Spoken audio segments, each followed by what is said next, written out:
What's going on, everybody, and welcome back to Comic Breakdown. If you guys are new to the channel, do me a favor and hit that sub button, hit that notification bell, make sure you're not missing any of the awesome content that we have coming out. And I am so freaking excited about this issue. This is the one we have been waiting for. This is DC vs. Vampires, issue number 6. We are reaching the halfway point, and our King Vampire is finally revealed. And once you guys learn who it is absolutely going to blow your mind. And the last issues, what we have seen is Green Arrow and Batman taking on the Justice League. With Hal Jordan and Wonder Woman turned into vampires, they were able to convince Superman and the others that Batman and Green Arrow were the ones infected. So when the Justice League attempted to bring them in, they were not having it. Barely being able to escape, it looks like the majority of the Justice League have been turned into vampires. So be sure to buy the comics, support the industry, and with that being said, let's dive into this breakdown. Alright gang, so in issue number 6, we are picking up in a shack, a little hideaway in Gotham Harbor. We have the Bat family along with Green Arrow and some others. They are all recuperating. They are regrouping after the battle that they just had. Because while they were able to escape the Justice League, it was not unscathed. There is some good news in all of this though. That good news is that Alfred is still alive. And so while all of this is going on, we see the arrival of Nightwing, saying he came as quickly as he possibly could. Looking around the room, this is where he looks for Barbara Gordon, and she is currently preoccupied with the Suicide Squad. King Shark is currently a vampire, and they are doing everything they can to try to stay alive, with Barbara swooping in to try to help in any way she can. Harley Quinn is able to get in communication with Amanda Waller, filling her in on the situation. This is where heads start to detonate, and unfortunately for Captain Boomerang, Harley Quinn did not mention he was not a vampire. So Amanda Waller, she flips that switch on him as well, and Captain Boomerang, his head explodes, with Barbara, Harley, and Deadshot being the only ones left standing. The reason they came here to begin with was to look for Joker. Believing that he is the Vampire King, they came to put it into his reign. Picking up at our little shack on Gotham Harbor, our Bat family, they hear a knock on the door. That knock has the arrival of Green Lantern, Hal Jordan, and Wonder Woman. At least for the time being, it is just the two of them, and they have both come to try and convince Batman to join their side, saying that they were friends and that they still are friends, letting the Bat family know that all of them could join them. They could all help them. If they simply came to their side, they would be enlightened on what comes next. And of course, nobody takes them up on this offer. With Batman saying no, we see the brawl break out, with Hal Jordan taking on most of the Bat family. Bruce Wayne goes toe-to-toe with Wonder Woman as Batman gets wrapped up in the lasso of truth. This is where Jason Todd hits a button. This button illuminates the entire room. They had it rigged with lights that could be very harmful to vampires. As their skin begins to catch flame, they grab the lasso and they wrap up Wonder Woman. And at this point, they're not even sure if this is going to hold her. But the truth is, they just need to contain her long enough to bring down Green Lantern. Unfortunately for them, they quickly get tangled up in light constructs, as Hal Jordan mocks Batman, saying, "How could you possibly think that you were going to win with some flashy lights?" The only thing Batman assumed though was that the lamp would slow them down, and what Hal Jordan had also assumed was that only masked individuals would be coming after him. From the darkness, we see Alfred Pennyworth coming out with a hatchet, and he chops the hand of Green Lantern right off.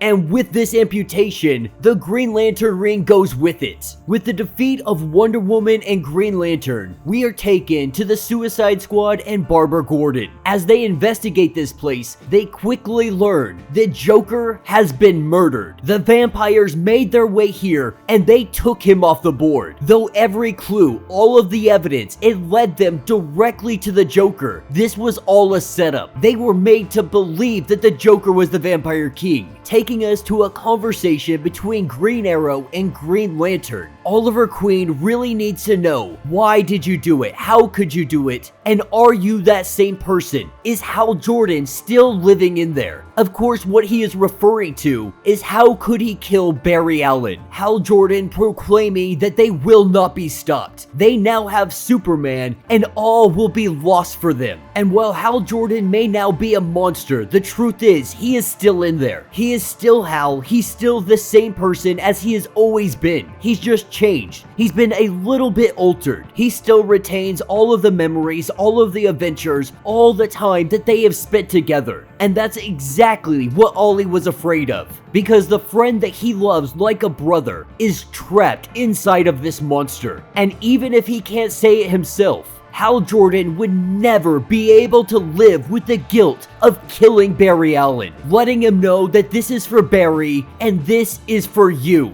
Taking his arrow, he jams it into the chest of Hal Jordan. Wonder Woman screaming no. We see Hal Jordan turn to dust. And Batman, he attempts to say something to him, saying that we can't just go around taking them off the board. And honestly, Ollie tells him straight up, just shut your mouth. Once you have had to put down one of your family, you let me know. Until that day comes, you are not going to lecture me on what I can and cannot do. As he apologizes, this is where Batgirl gets in communication, filling him in on all of the information that she has learned. This brings her to one conclusion. The Vampire King has to be somebody within the family, believing that there are only a handful of individuals that can actually fool them this badly. And so with the enemy among them, Batman keeps this information to himself. He goes to tell everybody that Batgirl has found the location of Joker and that she will be returning to base momentarily. Before he can actually finish that sentence, this is where a hand goes through his chest. That hand is belonging to Nightwing, ripping out the heart of Batman. Nightwing is the Vampire King. And I'm not gonna lie, when I first saw this reveal, I literally was like, no, not Nightwing. Anybody else but Dick Grayson. With Nightwing telling Batman as he dies that it is time to stop the charade. It is time to stop all of the lying. Though he wished he had been able to turn Batman, he still never would have trusted him even if he was a vampire. With Batman falling down to the ground, Cassie, Jason Todd, Damian Wayne, and Tim Drake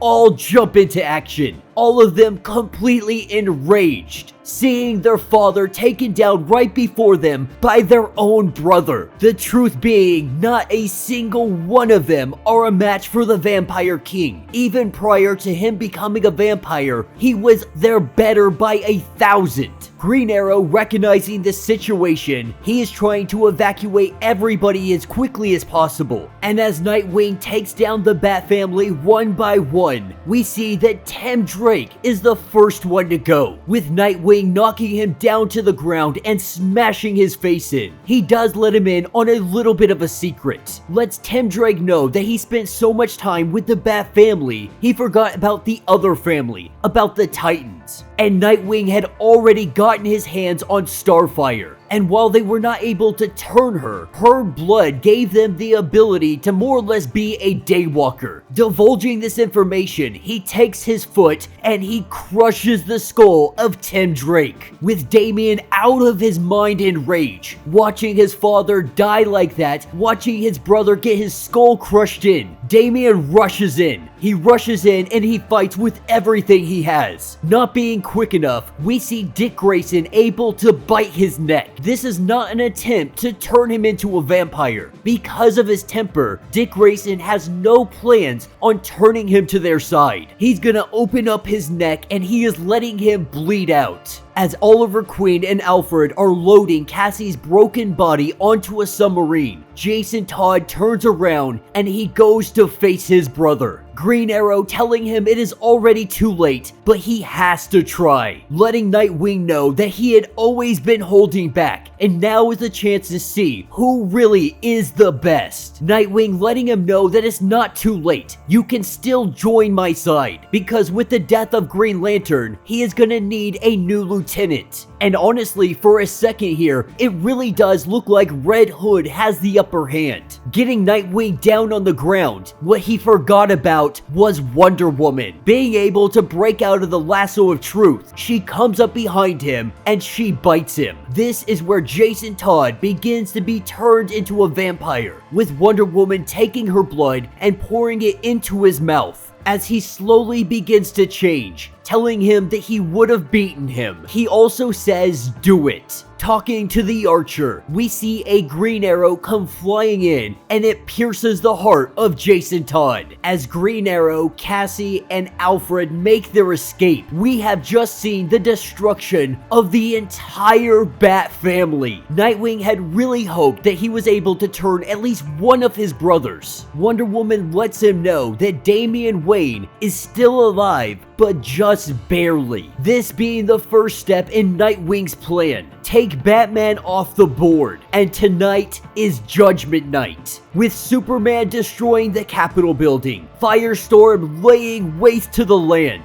This war was over before it even began. As the sky turns black, as the darkness creeps in, our heroes that are left standing, they look to the sky. They recognize that they are too late. The world now belongs to the vampires, and the eternal darkness has begun. And that will be the end of this issue. So holy crap. Hopefully I'm not the only one that absolutely loved this. Now, while there's tons of things that are still left unanswered, like how it is possible for Superman to turn into a vampire, with 6 more issues, I'm sure that we're gonna get some kind of reasoning, some kind of plot armor that's really just gonna let us know, like, this is how it's done. Just like using Starfire's blood to make Nightwing a Daywalker. I think part of me was just really hoping that it wasn't someone in the Bat family, and for it to turn out to be Dick Grayson, it broke my heart. And then to see the Bat family go at him one at a time, having no strategic tactical advantage, watching as Dick Grayson just destroys his family. It was absolutely brutal. And so now we're left wondering, how the heck did Nightwing become Vampire King? When it comes to Damian Wayne, I do think that they are going to turn him into a vampire. And after this battle, our heroes are truly outnumbered. With only a handful of individuals being left, hopefully Alfred's gonna get some real shine in this. But who can Green Arrow now actually turn to? Batman also had information from Lex Luthor that there could possibly be a cure to vampirism, that it was Lex Luthor's blood.